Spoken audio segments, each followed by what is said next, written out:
Everyone loves talking about limiting beliefs, but have you noticed? Most gurus just give you the same old advice. Just journal, say positive things, fake it until you make it. Okay, cool. But how do you actually get rid of a limiting belief? That's what I'm gonna show you in today's video. As a trainer of NLP and timeline therapy, I've helped a lot of clients get rid of beliefs that were holding them back for years. And later in this video, I'm gonna show you a quick exercise that you can try to let go of your own limiting beliefs. But first, let's talk about why the usual advice doesn't work. Here's the mistake that most people make when they try to get rid of limiting beliefs. They give you the same old advice. Just write about it in a journal. But what they don't realize is that writing it down doesn't actually get rid of the belief. In fact, it reinforces the memory and the limiting belief itself. When you journal about a limiting belief, you're basically replaying the same old story in your mind, which strengthens the connection that your brain has to that belief. Most people don't realize this, but your brain doesn't distinguish between simply thinking about something and actually experiencing it. So the more you write about it,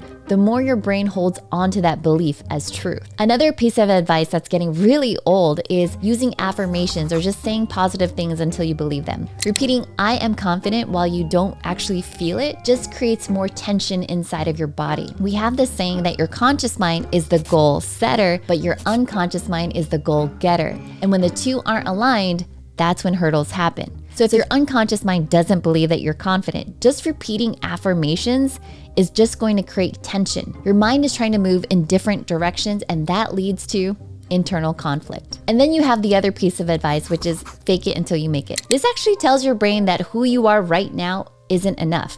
And the problem with faking it is that your brain can't tell the difference between what's real and what's imagined. When you say fake it, you're reinforcing the belief that who you are, the person that you are, isn't authentic. It actually creates that internal conflict that we were talking about earlier of I'm pretending to be someone that I'm not. And that means who I am right now isn't enough. This only makes the belief that you're not worthy even stronger. The truth is you can't get rid of a limiting belief just by covering it up with positive thoughts. Think of negative emotions like a floaty in a swimming pool. You could push down on a floaty, but it'll always pop back up. The real way to break a limiting belief is not by hiding it with positivity, but by letting go of those negative feelings completely. This is where timeline therapy comes in, and this is how it works. Your brain keeps all of your memories on a timeline.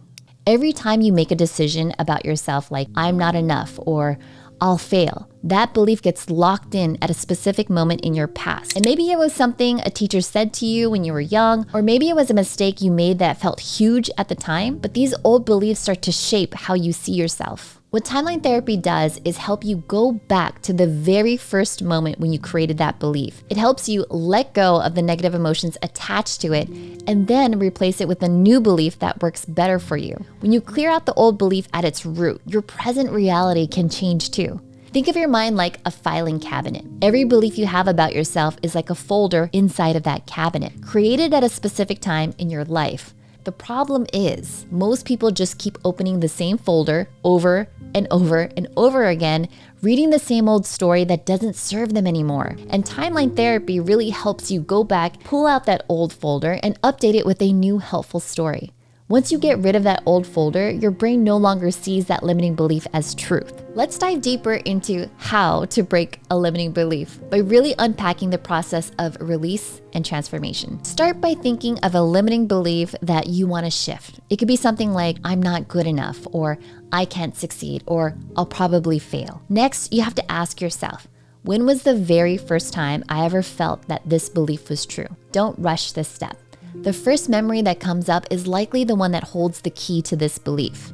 Now imagine yourself floating above that memory, like you're soaring high above it, looking down at the scene below. You're no longer part of that memory. You're an observer, detached from the emotions that were felt during that exact moment. While you're floating above, ask yourself, what positive learnings can I take from this experience? Now, learnings aren't always obvious, but they're the key to shifting your perspective. Look for empowering lessons that you can carry with you in the future.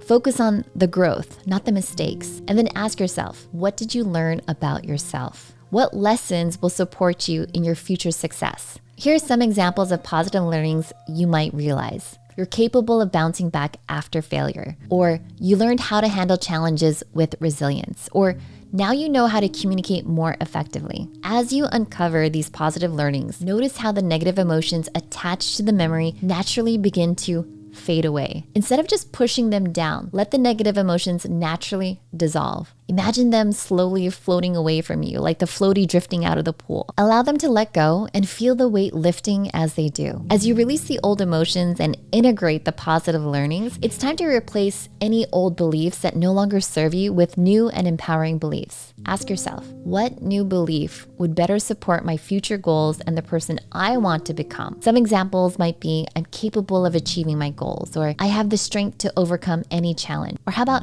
I trust myself to make the right decisions.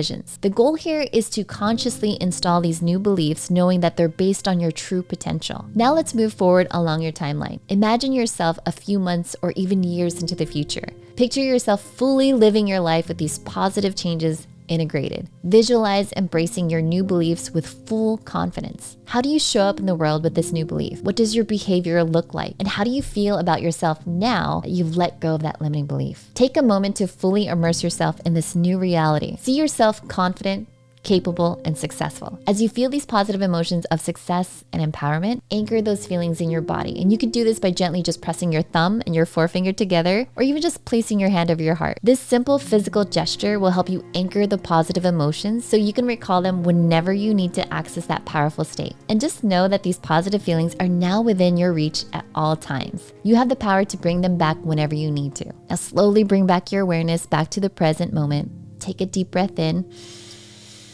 and slowly exhale. Open your eyes, and just like that, you've shifted a limiting belief.